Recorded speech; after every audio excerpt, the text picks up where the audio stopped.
All right, I'm gonna let everyone in.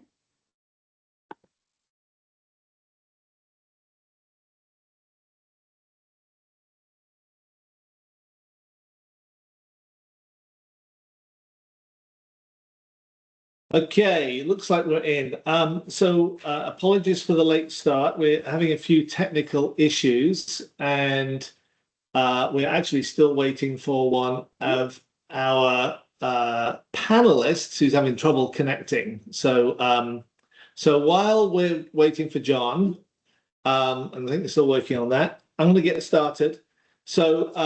My name is Iain Gillott. Thank you for joining us today. I'm with WIA, VP of Innovation and Technology, which is a very grand title.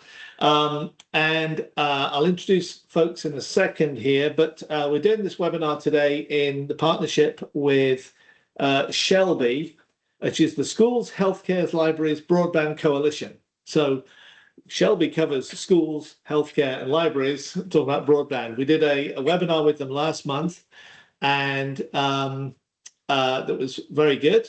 And we talked about different aspects of connectivity. Today, we are joined by Rishi and John. So we're going to be talking about more from the technology point of view and the network point of view on the in-building side. But I want to thank Joey Wender and all of his team at Shelby for helping us put all this together. So I see John. And I don't see John. I think, John, are you there? Yep, I'm here. Can you see me here? There he is. There we Great. go. All right. That was that was an experience. We got to go. That was a 17-minute experience. All right. So we can get started here. John and Rishi are our speakers today. I'm going to moderate. I've got the script here with all the questions, and so we'll go through it. The first one thing we're going to start with, oh, by the way, I should tell you, yes, we're being recorded. Yes, we'll have an archive of the recording out in a couple of days or so. The webinar is webcast through your computer. So if you need to turn up the volume, just crank up the volume on your PC and you should be all set. We will be taking Q&A. And for the Q&A, we'll use the chat or the Q&A function on the top of the screen there. And I'll monitor that as we're going through. We do have time for questions at the end, but I'll work them into the conversation as needed. So with that, and John, you're going to go first, straight in on the spot. Who are you? What do you do? What does your company do? And how do you define an in-building network, an in-building wireless network? What is an in-building wireless network to you? John. Okay, Iain, a great question. So John Shubin, National Director of Sales for ADRF. Been in the industry since dirt was new. Started out with in AT&T for 10.5 years, then spent many years on the integrator side. So experience on both the carrier and the installation side. Now on the OEM side for 9 years with ADRF. Hold on, somebody's trying to jump in. There we go.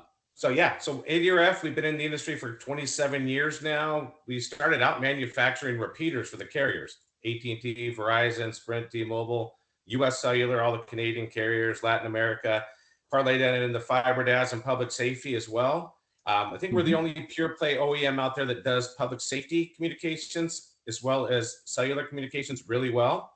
And it's about 50-50 of our business. So, public safety is, and to answer your question about what is a wireless network, so there's a couple different flavors actually a few different flavors for us. It could be public safety solution. We love it, right? Authorities having jurisdictions, AHJs, they're requiring it now. So it's the only wireless that's mandated by law, so we love it. But then on the flip side, you got the cellular, right? Cellular in-building coverage. It's been a thing for decades now. And now with these new buildings, with the LEED certified buildings, the low E glass, that's our best friend as an OEM because it makes the buildings efficient, right? From an HVAC perspective, but wireless signals do not get in. So that's where our equipment comes into play. And like I said, and then so the three flavors that we deal with on a day-to-day basis are public safety, wireless networks, cellular wireless networks, and private networks. And the private network could be anything from private radios, UHF, VHF, to CBRS, to even 900 megahertz private LTE. So yeah, that's it in a nutshell. Okay. And we're going to go through all this. So if that sounds like a bunch of acronym jargon. Don't worry, because we're going to get into that. Oh, yeah. And I think, John, you're like me. I've been in the industry since dirt as well, but I started when I was like first grade, like you, right? So, we use that joke a lot internally at WIA. I guess a lot of us are getting old. Rishi, who are you? What do you do? What does Network Connex do? And how do you look at what is an in-building wireless network to you? Absolutely, and thank you for having me on here. Definitely a pleasure to be on here with Iain and with you and with John as well, of course. So nice to see you guys, and hopefully we can help to mystify some of the conversations around in-building networks. But for everyone else, hey everyone, my name is Rishi Mahajan, and I'm work at Network Connex in the Professional Services Division. And Network Connex as a company does and provides a lot of services for the different wireless carriers, AT&T, Verizon, T-Mobile, and also the end user and the end customer like yourselves. And what we do is we provide, site act, permitting, A&E work, but also RF services, network build services, and overall project management and end-to-end design and installation of these networks. In addition, as a company, we also have a division that works in the data center space. And within that space, we pull cable for in-building solutions. Pull cable for low voltage solutions, as well as racking and stacking of equipment, turning up those systems. And also we do OSP cabling as well. But my role at Network Connex is basically managing the in-building wireless division. So my team works on understanding what the customer's requirements are from a wireless connectivity need.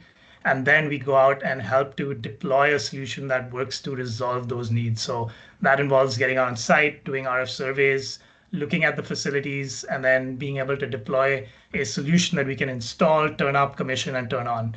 So we bring the experience in cellular, public safety, two-way radio, private LTE, Wi-Fi, all of those different in-building network options. And I would define in-building network as a system that involves a combination of physical infrastructure and a coordination of activity between a variety of different entities, which helps us eventually create connectivity for communication and for safety, which I think is going to be a big topic that we'll talk about today. But at the end of the day, it's following the end user and making sure that you guys as students or as doctors at hospitals or as a fire marshal is able to make connectivity and communication happen with whatever it is that device may be, cell phone, laptop, or even a two-way radio. So okay. And Rishi, where are you located? I assume that's not your background out of your office. Pretty close, actually. I'm located in New York City, so that's where we are. Okay. But our company, Network Connex, is headquartered in Chicago, but we have facilities located all over the country. So okay. And John, where are you located? Yep, in California here. So we're headquartered in Burbank, California. Okay. So I'm in Austin, Texas. So we literally have East Coast, West Coast, and the middle coast all reflected here. Okay. All right. So Rishi, I'm going to start with you on this one. Let's break this down. Let's go from the bottom up here. We've got Wi-Fi networks, we've got DAS, we've got small cells, we've got private networks. So how does a Wi-Fi, which I'm sure most people are familiar with, they've got it in their home, it's in their office. How does Wi-Fi differ from the DAS or a small cell and then private networks? And John, will come to you in a second with the same question. So Rishi, how do you differentiate when you're talking to a customer what is Wi-Fi and what is in-building wireless with all the other flavors? Yeah, definitely. And that's a good question. It's a question that we get a lot. And overall, I think I'll start with what the similarities are, right? All of them provide communication inside buildings, right? And they may be, and all have their space with regards to where they provide that communication and how they provide it. And all of them require some sort of infrastructure which revolves around cabling and antennas to provide that level of service. Where they differ is how they bring the signal to the end user. And so it's kind of important to understand the networks and the frequencies that these use, right? So on Wi-Fi is basically based on an unlicensed spectrum. And what that means is anyone can deploy a Wi-Fi network. Just like you said, Iain, you can deploy a Wi-Fi network at home, the schools deploy the networks and so on. So because that spectrum is so utilized and so available, can easily get overcrowded, which can result in, lower quality of performance, and also does sometimes question around security issues as well. However, there is a case where Wi-Fi networks are perfectly viable, right? When we talk about in-building networks operate on a licensed spectrum. So the carriers like AT&T, Verizon, T-Mobile, they pay billions of dollars to obtain this network. And so any of us have to have a plan and a service with them to be able to get on their network. So as you can imagine, it's far more controlled. They are able to manage it better. They don't have, it's not open. So that results in better overall performance and also better, performance as far as speeds, but also overall security, because they manage all that data within their facility, right? But it's important to know that DAS networks, when we talk about DAS, we're not only talking about cellular. We're talking about public safety. We're talking about two-way radio. We're talking about different things that fall under that. But talking about private networks is kind of a combination between the two. It's a shared spectrum, but it allows any facility or any enterprise to utilize that only for themselves within a certain space, physical space. And that is very useful because what it does is it makes you one of another carrier. So you're now another Verizon or another T-Mobile. But of course, with that comes complexities because now it's harder to maintain and monitor and manage. And so whereas the cost aspect, it works in certain verticals and it doesn't work as well in others. So to kind of summarize, they all have their own space in where they come in. It's just a question about what the wireless needs are and what works for your particular environment.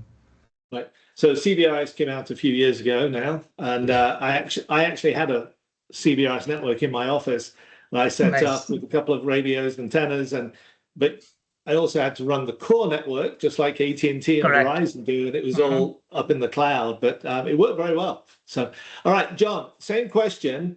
Now I'm going to twist it a little bit. Rishi talked a lot about the spectrum, licensed, unlicensed, and the carriers.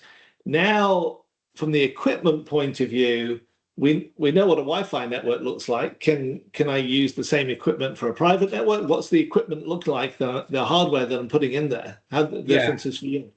Yeah, there are differences, right? Similarities, a lot of similarities. Like you're from Wi-Fi is not going anywhere, right? It's graduated on it. They've improved on it year after year, and definitely going to always be a need for it. But like you said, CBRS, you've got a CBRS network in your building. And it's gaining more traction these days, right? Private networks, some say it's more secure than Wi-Fi network, right? So there's a lot of really cool use cases, and not just in the healthcare space, but also in manufacturing, things like that with the private network. So think of it as your own private LTE network, like your own private network that an AT&T would deploy, but it's only for your building and your business. So you can get pretty creative with it, but similarities as far as the equipment's concerned, like our equipment for public safety and commercial, there's a lot of similarities, and private, all three really. So you'll have, it could be, if it's a small building, it could be an off-air repeater grabbing a signal from outside with a donor antenna on the roof, and then feeding down to your equipment room or basement to a repeater, and then from there, antennas throughout the building. That's a real simple passive DAS. Could be for public safety. It could be for commercial. On the private side, your CBRS, there's more moving parts to it, right? Because this is a private network. You're going to have a SAS. I don't want to kill people with the acronyms, but EPC, SAS, got to manage. There's a lot of moving parts to it. We thought it was going to be the greatest thing since sliced bread when it first came out, right? But once people thought it was going to be as simple as deploying a Wi-Fi network, and turns out it's not. Not only is there more moving parts, harder to manage, but there is a monthly cost to it. So it's got to be a pretty compelling use case for folks to move forward with it. But it seems like it is starting to grab on. Right. And like Rishi said, I'll just kind of dovetail off of that. Bringing these signals into the building, public safety, it's needed. So when I say public safety, think of police and fire. When they go into a school or hospital, their radios need to work. And unfortunately, in the past, AHJs weren't really enforcing this code. So you saw some horrific school shootings. You saw the Mandalay Bay shooting, the largest mass shooting in U.S. history. Massive property. And the police and fire, the radios weren't working, which is terrifying when you think about that. So the good news is it opened up a lot of eyes. Bad news is it took shootings to open up people's eyes that, look, we need to improve on this. First responders, we need their radios working inside buildings. And the same goes for the cellular, right? So you think about schools, and I'm sure we'll touch more on this in a bit, but school shootings, and it's very important that police radios work. some schools, like 30 states, are trying to outlaw cell phones in schools, right? So, which is, there's a lot of liability on that as well, because like the Parkland and the Uvalde school shootings in Florida and Texas, you know, the only communication police had during this active shooter ordeal was from students hunkered down in their with their cell phones under desks, hiding in closets. Without that, it could have been a lot worse. So now you're going to start seeing some new terms out there, school mode on phones, things like that. They're addressing it. So that's the good news, is they're addressing it. Yeah, yeah. We were talking about this in the prep we had, that the school mode where the kids can't check Facebook, but they can make phone calls and do what they need to do. So, a couple of things you said, and this is very good, by the way. But we'll come into some examples in a second. But we've talked about, John, you said antenna on the roof. We bring the cabling down. We have an antenna inside the building, and then goes throughout the building. And we've said DAS, and DAS is actually distributed antenna system, which is, literally we're going to put antennas throughout the building. You've both mentioned as well, and I actually just wrote a blog on this. The new windows, I live in Texas, as I said, I've got low E windows, I've got radiant barrier in my roof in the house, excellent at blocking RF signals. So I have a repeater in my house to get a cell signal inside my house, and I have 4 Wi-Fi zones because it's kind of a long flat house. But it's anything that's good at keeping the heat in or out and making for a nice, efficient building, like LEED certified, is also excellent at keeping radio signals out. And that's why a lot of the times that all the problems we're talking about exist, because the signals cannot go through. They do not like concrete and steel, and they do not like windows, and they do not like low E windows, and wet windows are really bad as well. So that's why we have all these discussions. All right.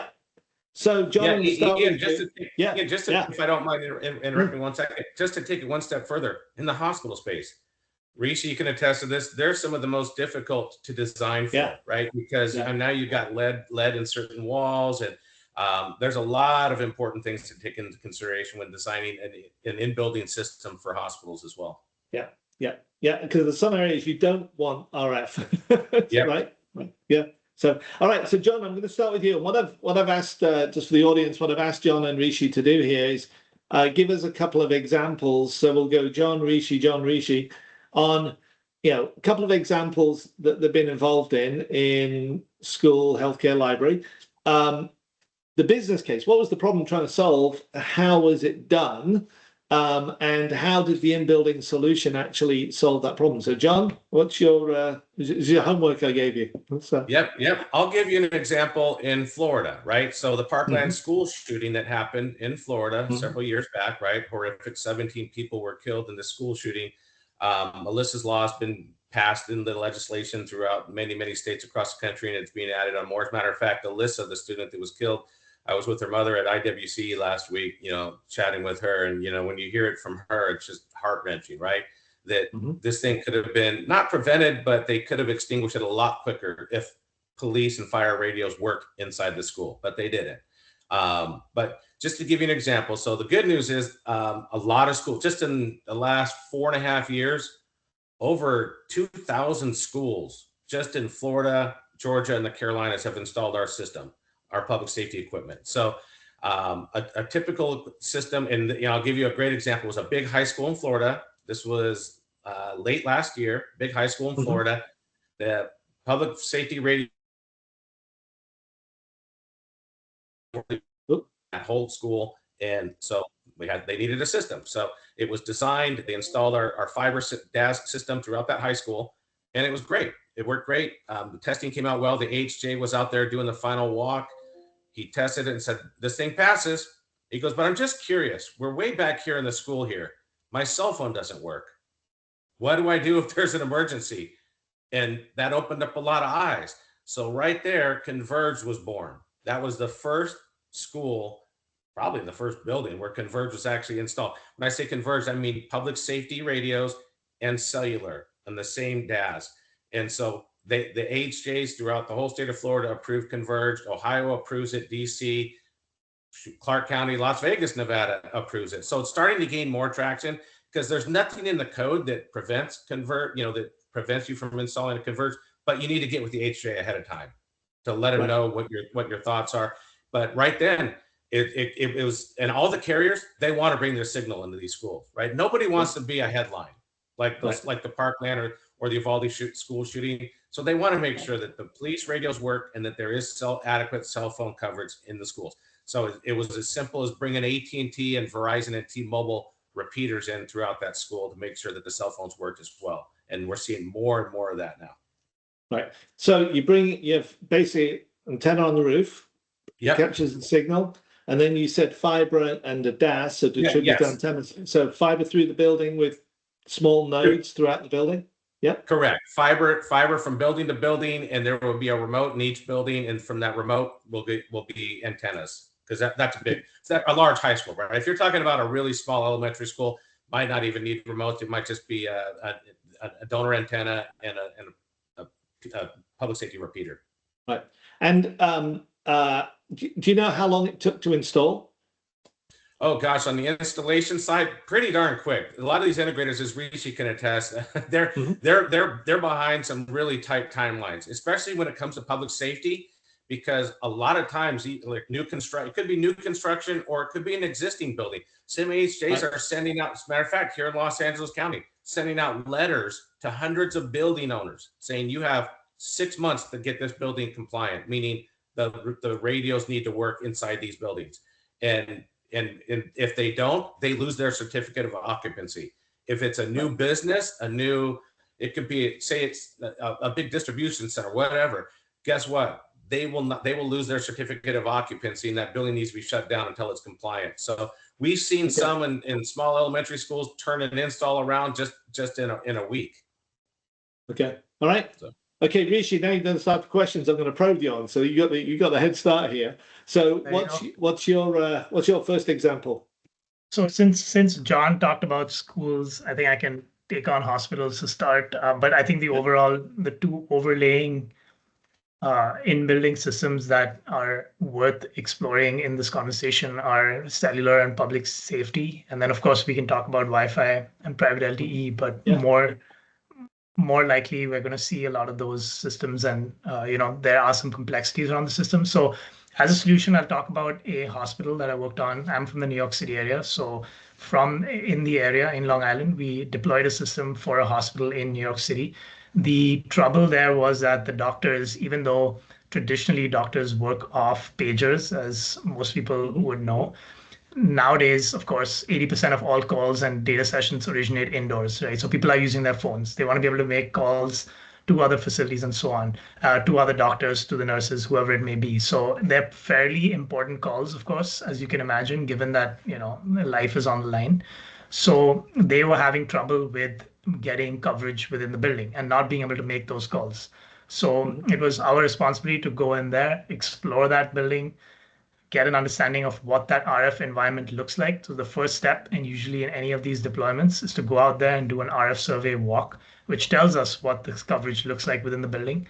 Then we design a solution that allows us to basically redistribute the system or the signals from AT&T, Verizon, and T-Mobile within that building. So what we did in this case was we deployed, as John mentioned, and ADRF supplies some of the best repeaters in the market. We deployed a repeater, take signal from outdoors, rebroadcast it, amplify it, and then distribute it via antennas and coax within the building.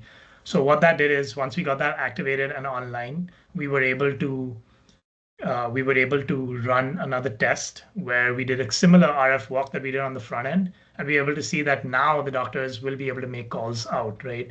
And so that is what the performance was. Now, usually when you're walking from outside a building to inside a building, you are losing your call or your data session or whatever it is that we do on your phone. But now they were able to continue that same level of service that they were getting by being indoors. So overall, what it involved is getting an understanding of the RF environment, building out a system that kind of works within the RF environment, and then being able to test it and make sure that you're able to achieve whatever your connectivity needs were, which in this case was cellular communication. Okay. And was the were there areas of the hospital where they didn't want RF, like an operating theatre, for example? Was that part of the design? Yes, so there are, so during the design work, that's a very good question. During the design work, firstly, what I'm talking about is a multiple building campus, right? So we have the ability to deploy these systems over campuses as well. And not only, they don't have to be individual systems within individual buildings, which does help us to contain costs, which I'm sure we'll talk about as well. But yes, overall, the requirement document that is created by the facility, we walk them through what are the, one of the questions that we ask within those requirement document is, where do you need coverage? Where do you not want coverage? Where is it not required? Where is it not allowed? So those are the questions that we will ask in order to determine the footprint of where we want this coverage to be. Absolutely, there are areas that the hospital did not want, like even in the emergency surgery areas and so on and so forth, just from an RF perspective. But to answer your question, yes, absolutely, those are things we consider in the design. Right. Okay, John, do you have a second one? You're muted. Not sure how that happened, but kind of adding to like the hospitals, right? So a lot these days, doctors need access mission critical patient information, right? And so these wireless networks, whether it's a private network in the hospital or some are using the carrier signal, right? It's imperative that they have this coverage throughout the property. We're seeing more and more use cases where they're using these networks twofold. Number one, to manage the building, right? Access control, key fobs, key cards. Gosh, I dated myself. Yeah. They're a thing of the past, right? The phone is the credential now. The phone is the credential. So they're using this to manage the wireless access control system, manage the HVAC, the 4K video surveillance, all that's kind of using the wireless network as a backbone. They're using data analytics to make sure that building's being managed wisely. So like think of a big library. Certain parts of the day, certain areas of the library might not be in use. So they're going to adjust, the HVAC for that particular area, things like that. And so they're getting really creative on how they're using these wireless networks. But first and foremost, it's mission critical that they have the signal for the end users in the properties. Think of like Rishi's background there, those high rises. Those high rises, some of those are multifamily high rises, right? And these really high end apartments. And so it's all about that tenant experience, making sure like, somebody pulls up into the garage, it automatically opens up because they have the app on their phone, recognizes they're here, opens the gate, they park, they have IoT sensors trigger, hey, Rishi's here in his Porsche 911. Let's get this built. He likes this unit at 71 degrees. It starts getting his unit ready for him. And it's his credential going through all the common areas. And when you go into these buildings, there doesn't feel like a multifamily property. There's working stations, things like that. Because there's one thing that COVID taught us, people can work remote, right? So they're really getting creative on how they're using these networks to manage the building and the actual user experience inside. Right. So Rishi, I'll come back to you for a different example. And I've got a question for you as well, because you mentioned the hospital and he's thinking, is like, hey, we've got a Wi-Fi in our hospital. The guests or patients come and use it. Why can't the doctors just use that? So maybe talk a little bit about splitting out of traffic. John kind of mentioned it with, you've got HVAC and all the different controls in the building, but the people in the building as well, we may want to divide the traffic out so we can prioritize and make sure service is available. You want to talk about that for a second?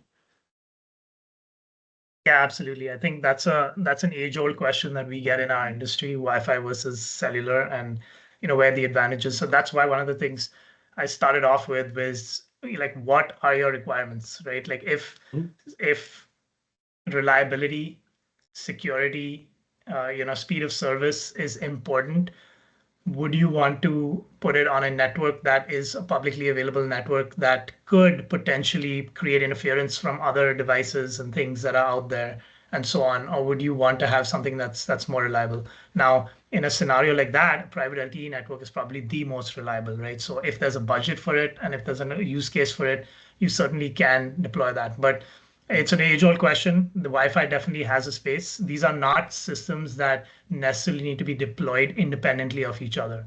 A lot of times, these systems are utilized as support systems to the others. Like, for example, you're not going to use your laptop with an AT&T signal. Most likely, you're going to use it for Wi-Fi. Right. But from a cellular standpoint, the reliability that it gives you because of the fact that you have more control over that spectrum is a huge advantage.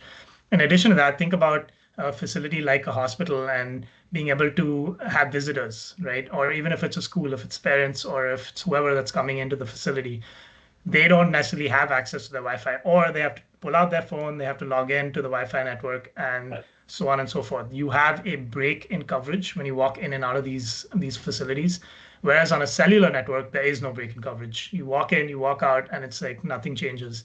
In fact, if you think about it, you walk into a building, when is the time that you look for a Wi-Fi network? When you don't have cellular on your phone, right? Your phone's not working, and you're like, oh, let me see if there's Wi-Fi. Right. Yeah. So I think everything, they all have their own space. And again, it comes up to the solution, what kind of reliability you want, how you want these different solutions to intersect with each other. And overall, that's what we do, is come up with something that makes sense, both on a budget standpoint as well as a performance standpoint.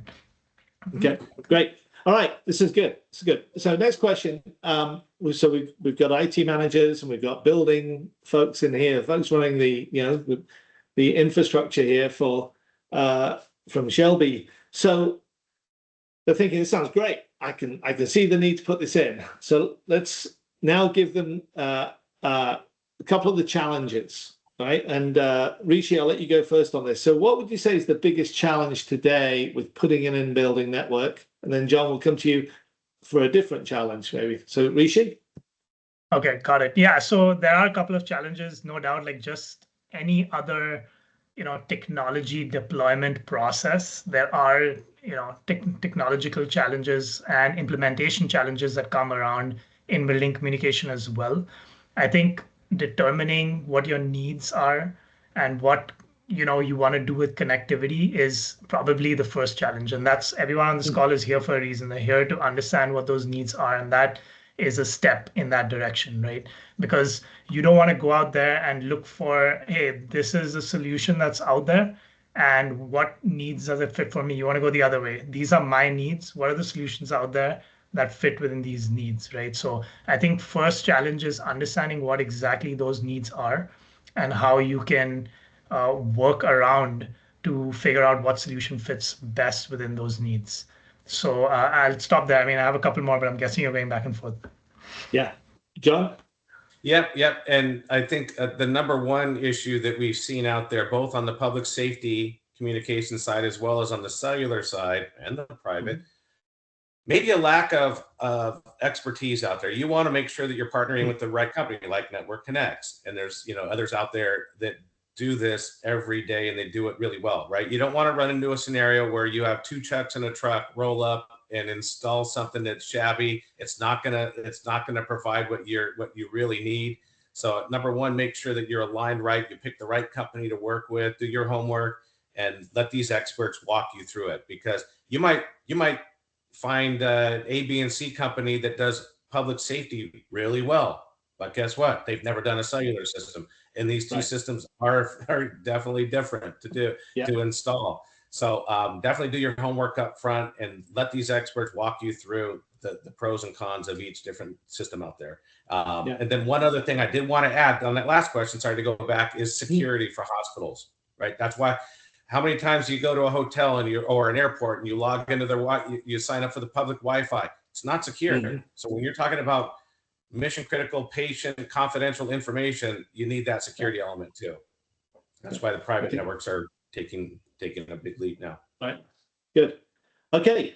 All right. And to reminder for the audience, if you got any questions, put them in the Q&A tab or the chat tab. I've been keeping an eye on it. I haven't seen anything yet, but we do have some time. Okay. So Rishi, Rishi, do you have another challenge? Yeah, absolutely. I think something that's important to talk about is the funding aspect of these solutions. Okay, I was waiting for that one. Yeah, and that's definitely on my list. And you talk about a challenge, and that certainly is a challenge. And it's important to understand what these different funding models are, what the different solutions are, what it comes with as far as monetary expectations. and then being able to understand that you don't necessarily always have to bear all of that upfront, or there's different ways to kind of manage that. And overall, how do you understand what the different funding models are? So I think exploring that with a partner that you trust and can talk through that, I think is a very important thing as far as being able to overcome a challenge. You may know that you need, a solution, but do you really need, more than basic communication? Do you need the best of the best, or can you get by with deploying a solution that is safe, secure, gives you the speeds that you need to do the operations and meet the needs and the requirements that you want? So I think funding is certainly something that you need to explore and ask those questions early. Okay. All right. Good. All right, John, I'm going to come back to you. So people are like, hey, I can see this, I need a partner. I understand what you're saying with technology. I can get the coverage through the building. It seems daunting.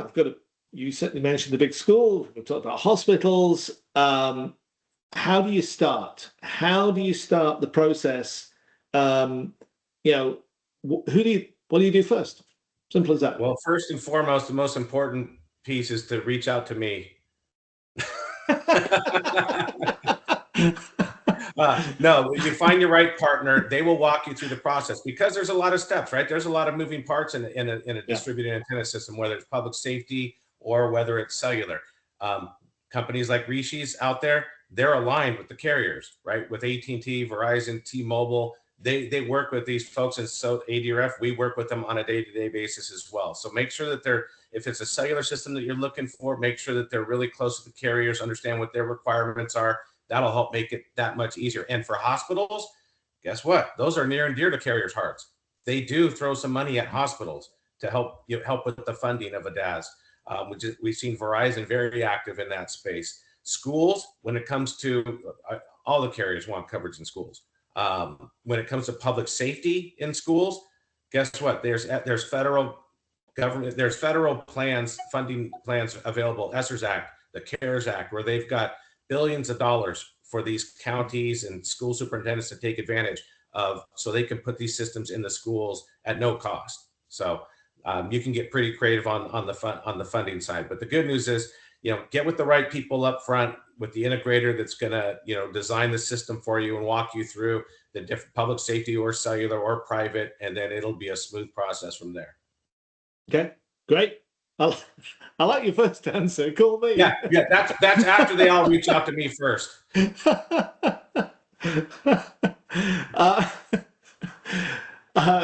Rishi, how do you get started? First step. It's exactly what John said, to be honest. You don't try to figure out this stuff yourself. If you find and connect with the right partner who is able to understand and direct you towards answering the questions of what your wireless needs are, it doesn't cost anything, right? A good partner is not going to charge you to have that conversation, to guide you in the right direction, and to suggest certain potential options for you, even provide pricing, right? It doesn't cost anything to do that. Right. So that's really where you want to start to try and answer. Maybe a step even before that is have a conversation with your IT folk, and even just with everyone within the administration of the building, to understand what are our connectivity needs. Is it safety? Is it security? Is it just connectivity? And then from there, take that to a reliable partner and have them guide you through the different solutions. Right. So it's interesting you're saying, and John's, when you go in to talk to a potential customer, the first question you're actually turning it around on them is, what do you need, right? What are you trying to do? It's the business solution here that the business need that drives the solution. I'm a car guy, so to me, this is like, you've got 3 kids and you go out and buy a 2-seat sports car. That may be a great solution for you, for the sports car, but it's not great for the family. Correct. What you really need is the SUV. So understanding the need here, because you may look at a building, all those buildings behind you, Rishi, I can guarantee there's different solutions in every single one, because some will have a hotel at the bottom, some have got the gym on the top floor, some have got parking garage down the whatever, right? They all vary. And it's a very important step, which I think you both emphasized very well. So I've been keeping an eye on the questions and the chat, and actually one came in, somebody sent to me on my email. So, and we didn't get into this, but we've kind of mentioned it, is cost. Okay. So, and I know this is, there's a wide range here, and there's different funding sources available, as we said, and there's different models for payment and all these types of things. But can you give people an idea of, what are we talking about here? Is it my new building cost me $40 million. Am I going to spend $40 million again putting in all this stuff? Or, is it, how much different is a hospital from a school or whatever? So, Rishi, you want to tackle it first? Yeah, and it's a difficult question to answer only because it varies from solution to solution, right? If you want a quicker and a deployable solution that is quick to market and overall like a Wi-Fi network, usually, which is why there's Wi-Fi networks everywhere you go, is something that is more typical. But let's talk about cellular and public safety networks in general. Unfortunately, in the cellular space, there is a huge reliance on carriers like AT&T, Verizon, and T-Mobile, right?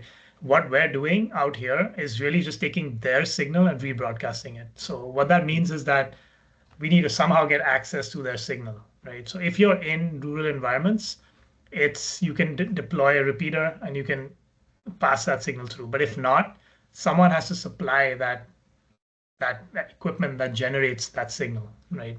And so that's when it starts to become costly. But if you wanted to look at it from a dollar per square foot standpoint, I would say on a cellular system, you're looking at, depending upon what the feed of the system is, you're looking at anywhere between $1 to like $2.50, $3 a square foot to deploy a system like that. And on a public safety, you're well short of $1, about half $1 to 75 cents a square foot. So if you wanted to utilize that as a rough guideline to knowing that, hey, this is how much where I would start off on, it's a good place to start. But again, a lot of moving parts. So it just depends upon the location, the kind of facility, what stage of construction is it in. So I'll just mention this right here is that if you have the opportunity to explore these systems, do them early, right? Because when you install them, when the construction is happening, you save on significant costs rather than going in, tearing up walls and ceilings and pulling cable and so on and so forth. So that all of those play a part. Okay, John, good ranges he's giving? Yeah. Oh, sorry. Was it the same question? Yeah. Yep. Rishi was right on the money when it comes to the square footage estimates. And when you look at some of these buildings, like schools, for instance, right, they're pretty easy to deploy. You're talking, for large campuses, and you're not talking millions, you're talking thousands, right? Like that high rise behind Rishi right there.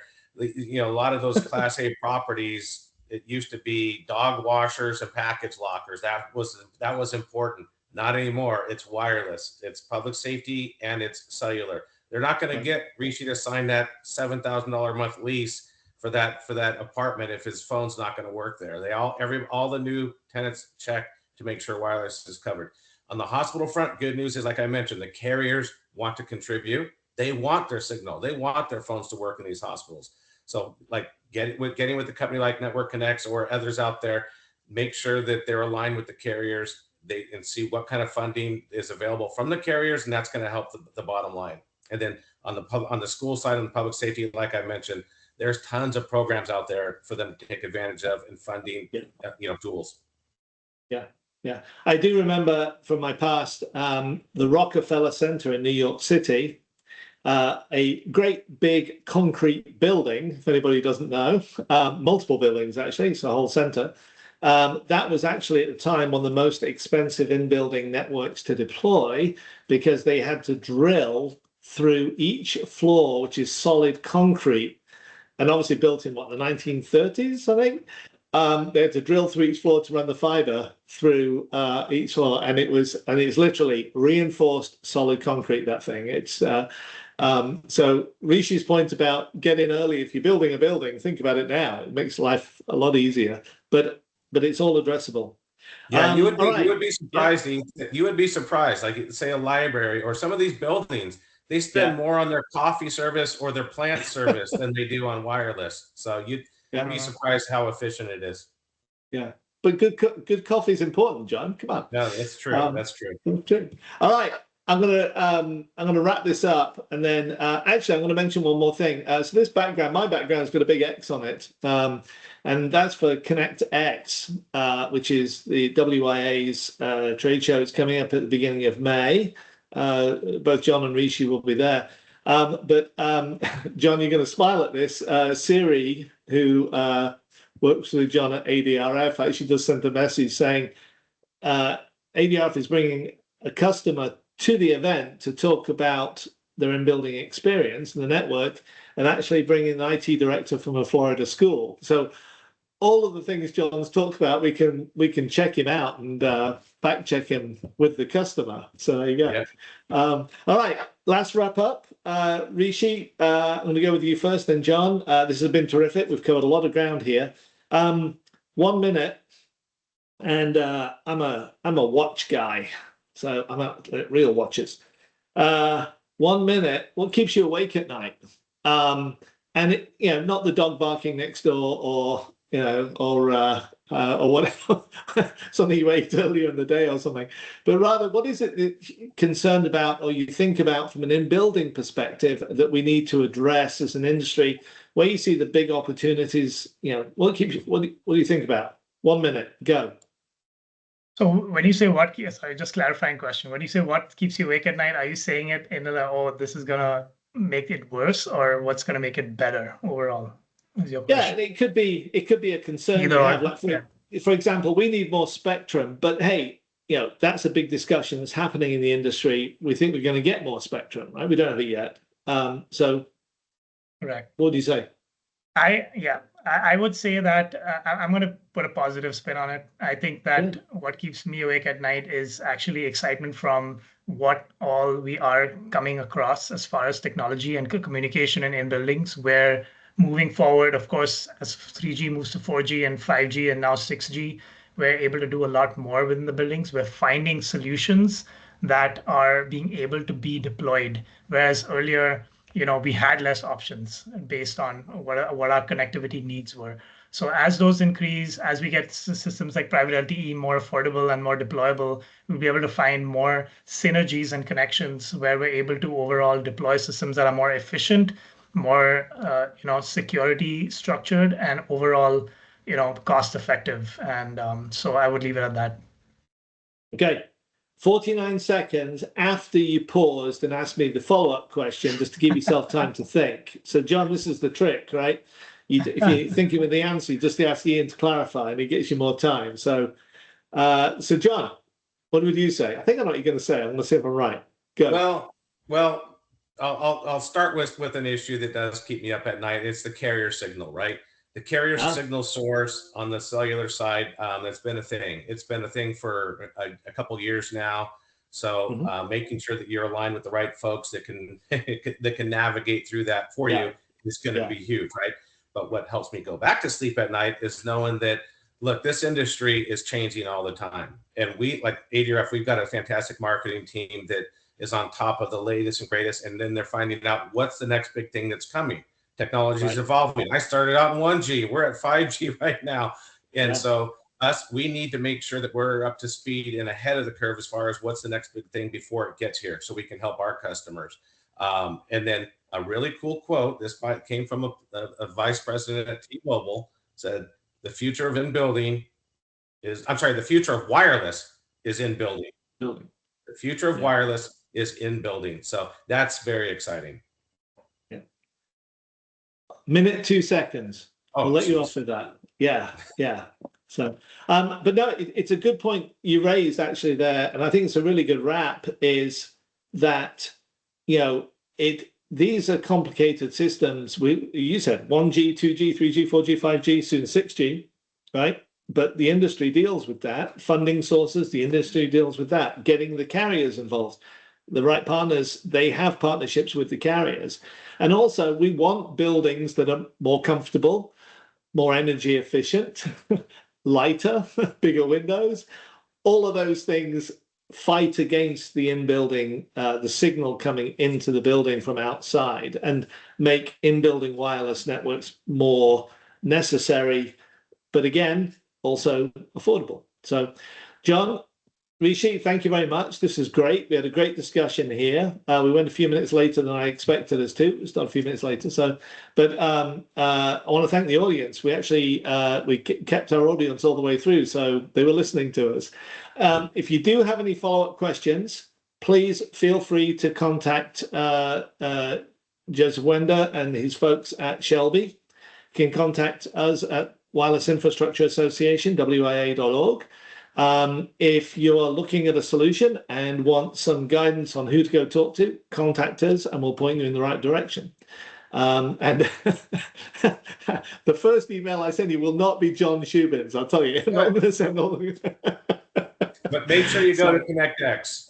But definitely go to ConnectX in May. We'll be in Fort Lauderdale, and anybody's there, we'll look forward to seeing you. John, Rishi, thank you very much. Thank you Thank for you, having Iain. me. Thanks, John. Thanks for having us. Thank you, Rishi. See you.